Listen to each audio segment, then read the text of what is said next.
Buenas noches. Mi nombre es Diego. Tengo 32 años. Acababa de perder mi empleo en una fábrica de zapatos en León cuando vi el anuncio. Se contratan trabajadores temporales para cosecha de maíz. San Miguel del Maíz, Guanajuato. Pago diario. Alojamiento incluido. El pago era bueno, mejor de lo que esperaba para un trabajo de campo, y estaban desesperados por gente. Eso debió ser la primera señal de alerta, pero yo necesitaba el dinero. He trabajado prácticamente en todo: construcción, fábrica, repartos, seguridad. El trabajo de cosecha no era novedad para mí. Ya lo había hecho antes en otros pueblos.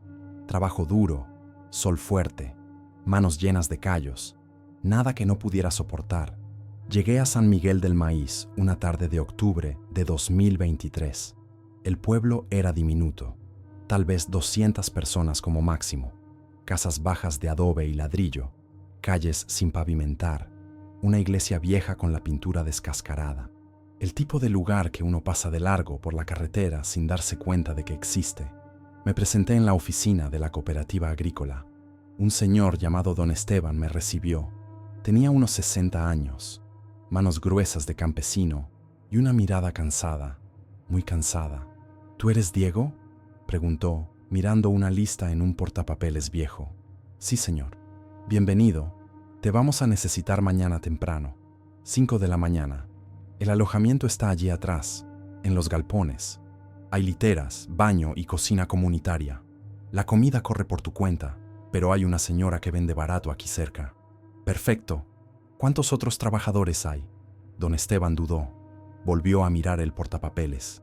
Tú y 3 más. Antes éramos 20, pero la mayoría se fue. ¿Por qué? Me miró con una expresión extraña, como midiendo cuánto debía contarme. No les gustó el lugar. No era una respuesta, pero no insistí. Trabajo es trabajo. El alojamiento era básico, pero limpio. 4 literas de hierro en un galpón de concreto, con algunas bombillas débiles colgando del techo. Conocí a los otros 3 trabajadores esa noche. Todos hombres, todos de pueblos cercanos, todos necesitados de dinero rápido como yo. Estaba Javier, un hombre de unos 45 años, callado y serio. Tomás, más joven, tal vez 20 y tantos, que no paraba de hablar. Y Chuy, un señor mayor, cerca de los 60, que había venido de Irapuato. Estábamos cenando una sopa que la señora de la esquina nos había vendido cuando Tomás preguntó: ¿Ustedes ya oyeron las historias de este lugar? ¿Qué historias?, pregunté. Sobre los niños, los que desaparecieron. Chuy dejó de comer y lo miró. No empieces con esas cosas, mijo. Es verdad, insistió Tomás.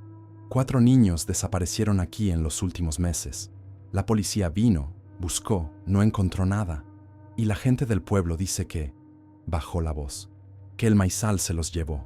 Me reí. ¿El maizal? Las plantas no se llevan a nadie, hombre. Sé que suena a locura, dijo Tomás, pero por eso se fueron los otros trabajadores. Escucharon cosas en la noche.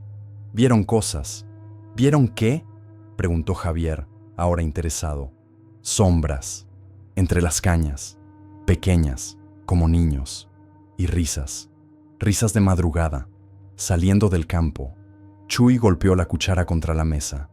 Ya basta, Tomás, vas a espantar al muchacho en su primer día. Todo eso son cuentos viejos, leyendas. Esos niños seguro que se fugaron, o... dudó, o alguien se los llevó, pero no fue el maizal. Tomás se encogió de hombros, pero no parecía convencido. Esa noche, acostado en la litera, miré el techo y traté de dormir. Afuera, el viento soplaba entre las cañas, haciendo ese sonido, un susurro constante, como si el campo entero hablara. Y entonces, muy bajito, casi imperceptible, lo escuché. Una risa, aguda, infantil, viniendo de lejos. Me giré de lado y cerré los ojos con fuerza. Solo era el viento, solo el viento. Comenzamos a trabajar a las 5 de la mañana. El maizal era inmenso, más de 300 hectáreas, divididas entre varias familias. Las cañas tenían casi 2 metros de altura, densas, formando pasillos estrechos entre las hileras. El trabajo era simple: cortar, juntar, cargar en sacos, repetir. Pero desde el primer minuto algo me incomodó. El maizal estaba demasiado silencioso.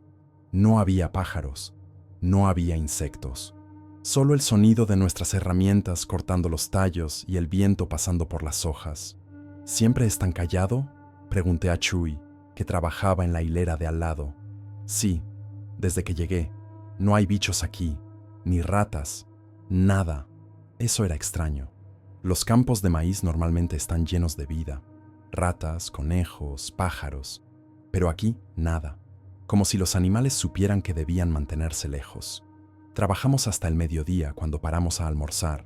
Don Esteban trajo agua y unas quesadillas. Nos sentamos bajo la sombra de un árbol viejo en la orilla del campo. ¿Cómo va el trabajo?, preguntó. Tranquilo, respondí. Pero es raro. No hay ningún animal aquí. Don Esteban miró el maizal y no dijo nada por un momento. Es mejor así. ¿Por qué?, no respondió. Solo terminó el agua y se levantó. Pueden salir a las 5, antes de que oscurezca. No se queden aquí después de las 6. ¿Entendido? ¿Por qué no?, preguntó Tomás. Don Esteban lo miró con una expresión seria. Porque de noche el maizal cambia. A las 5 de la tarde volvimos al alojamiento. Estábamos cansados, sucios, pero el trabajo había sido productivo. Me di un baño rápido y fui a la placita a comprar comida. Fue allí donde vi el memorial. Cerca de la iglesia vieja había un altar improvisado, velas apagadas, flores marchitas y 4 fotos de niños, 3 niñas y un niño, todos pequeños, entre 6 y 10 años, sonrisas amplias, ojos brillantes. Debajo de las fotos, alguien había escrito con pintura roja en una tabla de madera: «Nos llevó el maíz». Me quedé parado, mirando las fotos. Entonces una voz detrás de mí dijo: «Ellas eran mis alumnas». Me giré. Era una mujer de unos 30 años, delgada, con el cabello recogido en una cola y ojos cansados. «¿Perdón?» «Los niños.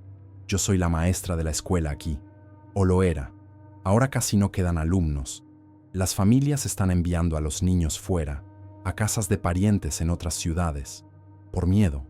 ¿Miedo a qué? Ella miró hacia el maizal a lo lejos, de lo que vive allí dentro. ¿Usted cree en eso? ¿Que el maizal se llevó a los niños? Me miró a los ojos, y allí había dolor, dolor y miedo. Yo no creía, hasta la noche en que lo escuché. Vivo allí. Señaló una casita cerca de la orilla del campo. Hace 3 semanas me desperté de madrugada con ruidos, risas, de niños. Pensé que eran mis vecinas jugando afuera, pero cuando abrí la ventana no había nadie, solo el maizal, moviéndose, y las risas venían de dentro. Se me erizó la piel.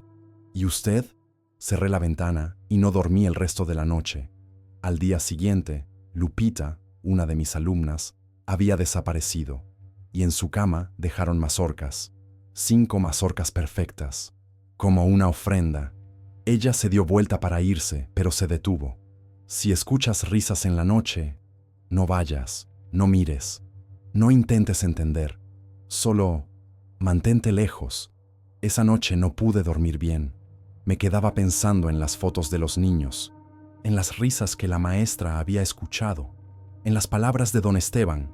De noche, el maizal cambia. Debían ser como las 2 de la mañana cuando lo escuché. Risas, viniendo de afuera del alojamiento. Risas infantiles, varias, como si muchos niños estuvieran jugando. Me senté en la litera, con el corazón acelerado. Miré a los demás. Todos dormían profundamente. Las risas continuaban, más fuertes ahora, más cercanas. Bajé de la litera y me acerqué a la ventana. Afuera, bajo la débil luz de la luna, vi el maizal moviéndose, pero no había viento. Y entonces, entre las hileras, vi sombras, pequeñas, del tamaño de niños, moviéndose entre las cañas, corriendo, riendo. Se me cortó la respiración. Quise gritar, despertar a los demás, pero mi voz no salía. Una de las sombras se detuvo, se volvió hacia mí y sonrió, una sonrisa amplia, demasiado estirada. No dormí más esa noche. Me quedé acostado en la litera, mirando el techo, escuchando cada sonido afuera. Las risas pararon como a las 3 de la mañana, pero yo seguía tenso, esperando que volvieran. Cuando el despertador sonó a las 4:30, los otros se levantaron quejándose del sueño. Yo ya estaba despierto, sentado en el borde de la litera, mirando la ventana. ¿Estás bien?, preguntó Chuy, notando mi cara. Sí, solo dormí mal. Mentira. No quería contar lo que había visto. Pensarían que estaba loco. O peor, que me creerían y se irían, y yo necesitaba el dinero. Pero en el camino hacia el maizal, mientras caminábamos por la vereda de tierra bajo la débil luz de la madrugada, Tomás comentó: ¿Ustedes escucharon ruidos anoche? Todos se detuvieron. Javier lo miró. ¿Qué clase de ruidos? Risas. Como de niños. Me desperté como a las 2 de la mañana y juro que las oí. Se me apretó el estómago. Entonces no había sido solo yo. Chuy negó con la cabeza. Yo no oí nada. Dormí como piedra. Yo sí las oí, dije finalmente. Risas. Y vi sombras en el maizal. Pequeñas, como niños. El silencio que siguió fue pesado. Javier y Chuy se miraron. Entonces es verdad, murmuró Tomás. Las historias son verdad. No sean idiotas, dijo Chuy, pero su voz carecía de convicción. Fue solo, no sé, un perro. O el viento. Estas plantas hacen ruidos extraños de noche. Pero ninguno de nosotros creyó eso. Trabajamos en silencio durante la mañana. El ambiente era distinto, tenso. Cada vez que el viento movía las cañas, todos parábamos y mirábamos, como si esperáramos ver algo salir de entre las hileras. Fue cerca del mediodía cuando paramos a almorzar. Don Esteban trajo agua, pero parecía agitado, nervioso. No dejaba de mirar hacia el pueblo. ¿Pasó algo?, pregunté. Él dudó, luego suspiró. Encontraron a una de las niñas, Sofía, la hija de Ramiro, ayer en la mañana, en medio del maizal. Todos dejamos de comer. ¿Está viva?, preguntó Chuy. Sí, dijo don Esteban, pero dicen que hay algo mal con ella. Muy mal. Ramiro está destrozado. ¿Mal cómo?, insistí. Don Esteban miró el maizal. No sé los detalles, pero dicen que no habla, no reacciona. Y sus ojos cambiaron. Tomás tragó saliva. ¿Cambiaron cómo? No sé, solo sé lo que escuché. Si quieren saber más. Ramiro vive allá, cerca de la placita. La casa con la puerta azul descolorida. Nadie dijo nada por un momento. Entonces Javier habló. Deberíamos ir, ver si es verdad. ¿Para qué?, preguntó Chuy. No es asunto nuestro. Porque si es verdad lo que dicen de este lugar, respondió Javier, mirando el maizal, entonces necesitamos saber en qué estamos metidos. Fuimos a la casa de Ramiro después del trabajo. Era una casa pequeña, de paredes agrietadas, en las afueras del pueblo. La puerta azul descolorida estaba entreabierta. Javier golpeó 3 veces. Con permiso, ¿hay alguien? Pasos lentos. Luego la puerta se abrió completamente. Un hombre grande, de unos 40 años, apareció. Ojos rojos, barba crecida, ropa sucia. Nos miró con desconfianza. ¿Quiénes son ustedes? Somos trabajadores de la cosecha, explicó Javier. Don Esteban comentó sobre su hija, sobre Sofía. Queríamos saber si está bien. El rostro de Ramiro se contrajo de dolor. ¿Bien?, repitió, con la voz quebrada. ¿Quieren saber si está bien? Abrió la puerta de par en par. Entren. Vean con sus propios ojos. Al entrar, el olor me golpeó de inmediato. Dulzón, empalagoso, como maíz fermentado. Ramiro nos guió hasta un cuartito en el fondo. La puerta estaba entreabierta. Él la empujó despacio, y allí estaba la niña, Sofía, 8 años. Cabello oscuro, piel morena, vestida con un camisón blanco manchado de tierra. Estaba sentada en el suelo, de espaldas a nosotros, completamente inmóvil. Sofía, llamó Ramiro en voz baja. Tienes visita. La niña no se volteó. Chuy dio un paso al frente y se agachó a su lado. Hola, pequeña, ¿cómo estás? Nada. Entonces, lentamente, giró la cabeza. Y todos lo vimos. Sus ojos estaban vacíos, pero alrededor de las pupilas brillaban pequeños puntos dorados, como si granos de maíz estuvieran incrustados en el iris. Mierda, susurró Tomás. La boca de Sofía se abrió, despacio, y una voz salió. Pero no era la voz de una niña de 8 años. Era múltiple, superpuesta, como si varias voces hablaran al mismo tiempo. Ellos quieren más. Ramiro empezó a llorar. Ella habla así desde que volvió. Siempre lo mismo. Tienen hambre. Necesitan más hermanos. ¿Quiénes?, preguntó Javier, con la voz temblorosa. ¿Quiénes necesitan más hermanos? Sofía sonrió. Esa misma sonrisa amplia, demasiado estirada, que yo había visto la noche anterior. Los hijos del maizal. Salimos de la casa en shock. Nadie habló hasta que estuvimos lo bastante lejos. Entonces, Tomás explotó. «Yo me voy. A la mierda el dinero. Esto no es normal». «Calma», dijo Chuy, pero su voz temblaba. «Tiene que haber una explicación. Médica. Alguna enfermedad. Algo que explique sus ojos, la voz». «¿Tú viste eso, viejo?», gritó Tomás. «Eso no es una enfermedad. Es el maizal», dijo una voz detrás de nosotros. Nos giramos. Era la maestra que había conocido en la placita. Estaba parada en la calle, con los brazos cruzados. «Ustedes vieron a Sofía, ¿verdad?», asentí. «Entonces ya saben.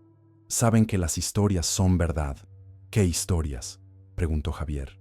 Ella miró al horizonte, donde el maizal se extendía sin fin. Sobre el cementerio. Sobre los niños enterrados allí. Sobre la maldición. «¿Maldición?», repetí. «Ese maizal fue plantado encima de un cementerio antiguo», dijo ella. «De la época de la Revolución. Hubo una epidemia aquí. Tifo. Mató a decenas de niños. Las familias eran demasiado pobres para entierros dignos. Así que echaron los cuerpos en una fosa común y sembraron maíz encima, para esconderlo, para olvidarlo». Hizo una pausa. «Pero los niños no olvidaron. Sus almas quedaron atrapadas en la tierra. Y durante la cosecha, cuando el maíz está maduro, despiertan y buscan nuevos hermanos». «Eso es una locura», dijo Chuy, pero sin convicción. «¿Ah, sí?», preguntó ella. «Entonces, ¿cómo explicas a Sofía? ¿Cómo explicas a los otros 3 niños que desaparecieron? ¿Cómo explicas las risas que escuchan por la noche?». Ninguno de nosotros tenía respuesta. «Hay otra cosa», continuó ella. «Hay algo en el centro del maizal. Algo que apareció después de que Sofía volvió». «¿Qué?», pregunté. «Un espantapájaros». Fuimos hasta la orilla del maizal. El sol empezaba a ponerse, tiñendo todo de rojo. La maestra señaló hacia el centro del campo. «Allí. ¿Lo ven?». Entrecerré los ojos. Y entonces lo vi. En medio del campo, erguido en alto, había un espantapájaros. Pero no era normal. Era demasiado grande, hecho de mazorcas secas amarradas con alambre de púas. La cabeza era una calabaza agrietada con un rostro tallado, un rostro sonriente. «Nadie lo puso allí», dijo la maestra. «Simplemente apareció, a la mañana siguiente de que Sofía volvió». «¿Y?», preguntó Tomás nervioso. «Y de noche se mueve. Cada noche está un poco más cerca del borde del campo, como si estuviera caminando». Un escalofrío recorrió mi espalda. Chuy dio un paso al frente. «Esto es absurdo. Voy a quitar esa mierda». «No», gritó la maestra. «No entres al maizal, sobre todo ahora que está oscureciendo». Pero Chuy ya había empezado a caminar hacia el campo. «Chuy», grité. «Vuelve aquí». No me escuchó, o no quiso escuchar. Entró entre las hileras y desapareció de la vista. Nos quedamos allí, esperando. 1 minuto, 2, 5. Entonces lo oímos. Un grito, agudo, desesperado, viniendo del medio del maizal. «¡Chuy!», gritó Javier corriendo hacia el campo, pero la maestra lo sujetó. «No, si entran ahora van a morir. Él está ahí dentro», gritó Javier. El grito volvió, más débil ahora. Después, silencio. Y entonces, desde el maizal, escuchamos risas, infantiles, múltiples, y el sonido de algo siendo arrastrado por la tierra. Pasamos toda la noche esperando en la orilla del campo. La policía llegó cerca de las 11, pero se negaron a entrar al maizal en la oscuridad. Dijeron que volverían de mañana con más hombres y perros, pero cuando salió el sol y entraron, no encontraron nada. Ninguna huella de Chuy, ninguna pisada, ninguna ropa, nada, como si simplemente hubiera desaparecido en el aire. ¿Y el espantapájaros en el centro del maizal? Estaba más cerca ahora, mucho más cerca. Nadie quiso dormir esa noche. Nos quedamos los tres sentados en el alojamiento, con todas las luces encendidas, las puertas y ventanas cerradas con llave. Yo, Javier y Tomás. Chuy había desaparecido, simplemente desaparecido en medio del maizal, y lo único que quedó fueron sus risas resonando entre las cañas. «Tenemos que irnos», dijo Tomás por 10ª vez. «Mañana en la mañana, el primer autobús que pase». «¿Y Chuy?», preguntó Javier. «¿Lo vamos a abandonar así nada más? Él está muerto, hombre. O peor, tú viste a Sofía, oíste esas risas. Lo que sea que esté en ese campo, se lo llevó». «La policía va a volver mañana», dije, tratando de mantener la calma. «Con perros. Lo van a encontrar». «No lo harán», dijo una voz desde la puerta. Todos saltamos. La maestra estaba allí, parada en la entrada. No la habíamos oído llegar. «¿Cómo entraste?», pregunté. La puerta estaba sin seguro. «Perdón por asustarlos, pero necesitaba hablar con ustedes antes de que sea demasiado tarde». Entró y cerró la puerta detrás de ella. «La policía no va a encontrar a Chuy, así como no encontraron a los otros niños, porque no buscan en el lugar correcto». «¿Dónde deberían buscar?», preguntó Javier. «En el centro del maizal, donde está el cementerio». Se sentó en una de las literas y nos miró a cada uno. «Me llamo Elena. Enseño aquí desde hace 5 años. Y cada año, durante la cosecha, pasa lo mismo. Niños desaparecen. A veces 1, a veces 2. Este año fueron 4. Y ahora Chuy. ¿Por qué no contaste esto antes?», preguntó Tomás irritado. «Porque nadie me cree. La policía piensa que los niños se escapan. Los padres creen que es secuestro. Las autoridades no quieren investigar porque no quieren espantar a los turistas ni dañar la economía local. Pero yo sé la verdad, y los más viejos del pueblo también. La verdad sobre el cementerio», dije. Elena asintió. «Durante la revolución hubo una batalla cerca de aquí. Después vino la epidemia. Tifo. Mató a decenas de personas, sobre todo niños. Las familias eran demasiado pobres para entierros dignos. Así que cavaron una fosa enorme al fondo del pueblo y echaron los cuerpos allí, sin ataúdes, sin cruces, sin nada. Después sembraron maíz encima para ocultarlo». Guardó silencio un momento. «Pero los niños no descansaron. Dicen que en las primeras cosechas, los trabajadores oían llantos saliendo de la tierra, voces pidiendo ser recordadas, pidiendo tener hermanos, y entonces empezaron las desapariciones, 1 cada año, siempre durante la cosecha, siempre niños». «¿Y nadie hizo nada?», pregunté incrédulo. «Lo intentaron. Hace 40 años, un grupo de hombres entró al maizal de noche, armados, decididos a acabar con eso de una vez. Eran 12. Solo 5 volvieron, y los que regresaron nunca fueron los mismos. Quedaron mudos o locos. Uno se suicidó semanas después. Los otros huyeron del pueblo y jamás volvieron. El silencio fue absoluto». «¿Y el espantapájaros?», preguntó Javier. «¿Esa cosa en el centro del campo?». Elena bajó la mirada. «Dicen que es uno de esos hombres, uno de los que entró esa noche. Dicen que los niños lo transformaron en espantapájaros, para vigilar, para proteger el cementerio. Y cada cosecha, él despierta y se mueve, buscando intrusos». «Eso es una locura», dijo Tomás, pero su voz temblaba. «¿Ah, sí?», preguntó Elena. «Entonces explícame a Chuy, explícame a Sofía, explícame las risas que oyen todas las noches». Ninguno de nosotros respondió. Por la mañana la policía volvió. Más hombres, perros, drones. Entraron al maizal con equipo completo, decididos a encontrar a Chuy. Nos quedamos esperando en la orilla del campo. Yo, Javier, Tomás, don Esteban, Elena y varios vecinos del pueblo. Todos en silencio, todos con miedo. 2 horas después, los policías salieron, con las manos vacías.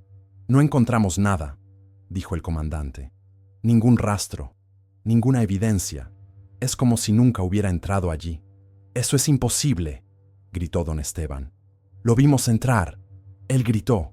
«No escucharon nada allá adentro». Los policías se miraron entre sí. Uno de ellos, más joven, parecía asustado. Escuchamos sonidos, dijo en voz baja, como risas, de niños, pero cuando seguíamos el sonido, se detenía. Y los perros se negaban a entrar en ciertas zonas. Simplemente se sentaban y aullaban. El comandante lanzó una mirada dura al joven, mandándolo callar. Continuaremos la investigación, pero por ahora no hay nada más que podamos hacer. Se fueron, y nos quedamos allí mirando el maizal, sabiendo que Chuy seguía dentro, en algún lugar, muerto o peor. Esa tarde, mientras Tomás arreglaba sus cosas para irse, un chico apareció en el alojamiento. Tendría unos 12 años, flaco, con ojos asustados y ropa sucia. ¿Ustedes son los trabajadores?, preguntó, con la voz temblando. Sí, respondí. ¿Quién eres tú? Miguel. Yo necesito contarles algo sobre lo que pasó con mi hermana. Nos quedamos en silencio. Elena ya nos había contado sobre él, el niño que había escapado del maizal.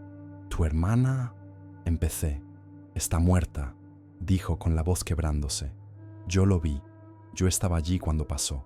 Javier se levantó. Siéntate aquí, mijo. Cuéntanos lo que viste. Miguel se sentó, las manos temblando. Tardó un rato en empezar a hablar. Fue hace 5 días. De noche, yo y mi hermana, Lucía, volvíamos de la casa de nuestra tía. Era tarde, casi las 10, y para llegar más rápido a casa, decidimos cortar camino por el maizal. Tragó saliva. Ya lo habíamos hecho antes, de día, pero nunca de noche, y apenas entramos, sentimos que algo estaba mal. El aire estaba pesado, y había un olor, dulzón, como maíz podrido. ¿Escucharon algo?, pregunté. Miguel asintió, con los ojos llenándose de lágrimas. Risas, bajitas al principio, después más fuertes, viniendo de todos lados. Lucía se asustó, quiso volver, pero yo le dije que estaba bien, que era solo el viento. Pero no era viento. Empezó a llorar. Aparecieron entre las cañas niños, pero no eran normales. Eran pálidos, con los ojos vacíos y sonriendo de esa forma rara. Lucía gritó, trató de correr, pero la atraparon. Fueron rápidos, muy rápidos. La rodearon y empezaron a meterle mazorcas en la boca. Sentí náuseas. Yo intenté ayudarla, gritó Miguel. Juro que lo intenté, pero eran muchos. Y entonces uno de ellos me miró y habló, con esa voz rara, múltiple. Dijo, puedes irte, pero volverás, pronto volverás. Se limpió las lágrimas. Yo corrí hasta casa y le conté a mi papá. Me llamó loco, pero en la mañana encontraron a Lucía, en el mismo lugar, con las mazorcas atascadas en la garganta. Igual como yo dije. Miguel nos miró a cada uno. Van a volver. Dijeron que van a volver por mí. Y tengo miedo, mucho miedo. Esa noche tomamos una decisión estúpida, desesperada, pero necesitábamos hacer algo. Íbamos a entrar al maizal, de noche, armados, y acabar con eso. Yo, Javier, don Esteban, Ramiro y 5 hombres más del pueblo, 10 en total. Llevamos machetes, antorchas, linternas. Elena intentó convencernos de no ir. Van a morir, gritó, igual que los otros que lo intentaron. No podemos quedarnos de brazos cruzados, dijo don Esteban. Ya se llevaron a 5 niños. A Chuy. ¿Quién sabe a cuántos más se van a llevar? Si no hacemos nada ahora, dijo Ramiro, con la voz dura, pronto no quedará nadie en este pueblo. Entramos al maizal a las 10 de la noche. La luna llena lanzaba sombras extrañas entre las cañas. El sonido de nuestros pasos sobre la tierra seca era el único ruido. Nada de viento, ningún insecto, solo silencio. Caminamos por 20 minutos, rumbo al centro del campo, y de pronto, las risas comenzaron, bajitas al principio, luego más fuertes, viniendo de todos lados. «Manténganse juntos», gritó don Esteban. Pero entonces las cañas empezaron a moverse, como si algo corriera entre ellas. Sombras pequeñas, rápidas, riendo. Uno de los hombres gritó, luego otro. Giramos las linternas, pero no veíamos nada más que las cañas agitándose. Y entonces, En medio del caos, lo vi. El espantapájaros estaba allí, a apenas 10 metros de nosotros, quieto, inmóvil, con ese rostro tallado en la calabaza, esa sonrisa horrible. ¡Allí!, grité, señalando. Todos giraron las linternas y el espantapájaros giró la cabeza, despacio, y empezó a caminar hacia nosotros. El pánico estalló. Los hombres gritaron y empezaron a correr en todas direcciones. Yo me quedé paralizado, mirando a esa cosa acercándose. El espantapájaros se movía de forma extraña, irregular, como si sus miembros no fueran hechos para caminar. Pero seguía avanzando, y aquella sonrisa tallada en la calabaza parecía cada vez más grande. ¡Diego! ¡Corre!, gritó Javier tirándome del brazo. Corrí sin mirar atrás, escuchando los gritos de los otros hombres mezclados con esas risas infantiles que venían de todos lados. Las cañas me azotaban el rostro, me arañaban los brazos, pero no me detenía. Entonces escuché un grito distinto, más agudo, más desesperado. Uno de los hombres, un tal Bernardo, del pueblo. El grito se cortó de golpe, reemplazado por un sonido horrible, como algo desgarrándose. ¡No se detengan!, gritó don Esteban, en algún lugar al frente. ¡No miren atrás! Pero miré. No pude evitarlo. Vi sombras pequeñas rodeando algo en el suelo, moviéndose rápido, y escuché ese sonido otra vez. Masticación, como si estuvieran comiendo. Vomité mientras corría, pero no me detuve. No sé cuánto tiempo corrí. Parecía una eternidad. Las risas nos seguían, siempre cerca, siempre alrededor. Y entonces, por fin, vi la orilla del maizal, la luz de la luna más allá de las cañas, la salvación. Salí del campo tambaleando y caí de rodillas en la tierra. Otros salieron detrás de mí. Javier, don Esteban, Ramiro, 2 hombres más que apenas conocía. 5. De los 10 que entramos, solo 5 salimos. Nos quedamos allí, jadeando, cubiertos de tierra y sangre, mirando el maizal. Las risas habían parado. Todo estaba en silencio otra vez. Los otros, dijo uno de los hombres con la voz rota. ¿Dónde están los otros? Nadie respondió, porque todos sabíamos. Pasé los 3 días siguientes encerrado en el alojamiento. No podía dormir, no podía comer. Cada vez que cerraba los ojos, veía a ese espantapájaros caminando. Escuchaba esas risas. Veía las sombras moviéndose entre las cañas. Javier se fue al segundo día. Ni siquiera se despidió. Solo empacó sus cosas y se marchó. Tomás ya se había ido antes, en cuanto desapareció Chuy. Yo era el único trabajador que quedaba. Elena vino a visitarme en la mañana del 4.º día. «Tienes que irte, Diego», dijo, sentándose en una de las literas vacías. «Aquí ya no hay nada más que puedas hacer». 5 hombres murieron, dije, con la voz ronca. 5. Por mi culpa, porque acepté ir. No fue tu culpa. Ellos eligieron ir y sabían los riesgos. ¿Sabían? Reí amargamente. Nadie sabe nada de ese lugar. Nadie entiende lo que está pasando. Elena guardó silencio un momento. Luego dijo, hablé con Miguel ayer. Me contó algo que no les había dicho. La miré. ¿Qué cosa? Cuando los niños lo dejaron ir, dijeron algo. Dijeron, diles que en cada cosecha necesitamos comer. En cada cosecha necesitamos más hermanos. Si dejan de cosechar, iremos por ellos. Se me erizó la piel. ¿Qué significa eso? Significa que mientras el maizal exista, mientras las cosechas sigan, ellos seguirán llevándose niños. Es el ciclo, es la maldición, y no hay forma de romperla. Tiene que haber, dije, tiene que haber alguna manera de acabar con esto. Elena bajó la mirada. Hace 80 años, cuando mi abuela era niña, el padre del pueblo intentó bendecir el campo. Entró con agua bendita, un crucifijo, rezando en voz alta. Encontraron su cuerpo 3 días después, colgado en el espantapájaros, con mazorcas creciendo desde adentro. Entonces no hay nada que podamos hacer, solo aceptarlo. Las familias lo aceptaron. Por eso muchas están mandando a sus hijos a otras ciudades, lejos de aquí, y los que se quedan rezan para no ser los elegidos. Me fui de San Miguel del Maíz esa misma tarde. Tomé el poco dinero que don Esteban me pagó por los días trabajados y subí al primer autobús que pasó. Pero antes de irme, visité el memorial en la placita una última vez. Las 4 fotos de los niños aún estaban allí, y ahora, junto a ellas, habían puesto más fotos. 5 fotos de hombres, incluido Chuy. Y debajo, con la misma pintura roja, alguien había escrito: «Nos llevó el maíz». Miré hacia el horizonte, donde el maizal se extendía como un mar dorado bajo el sol de la tarde. Y entonces vi algo que me heló la sangre. El espantapájaros. Estaba en la orilla del campo ahora, ya no en el centro, en la orilla, visible desde la calle, y aún a esa distancia podía ver aquella sonrisa tallada en la calabaza.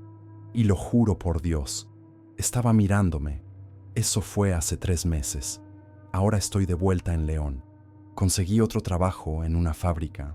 Trato de vivir mi vida normalmente, pero no puedo, porque cada noche, cuando sopla el viento, escucho, bajito, casi imperceptible, risas. ¿Y ustedes? ¿Se atreverían a entrar en ese milaral maldito?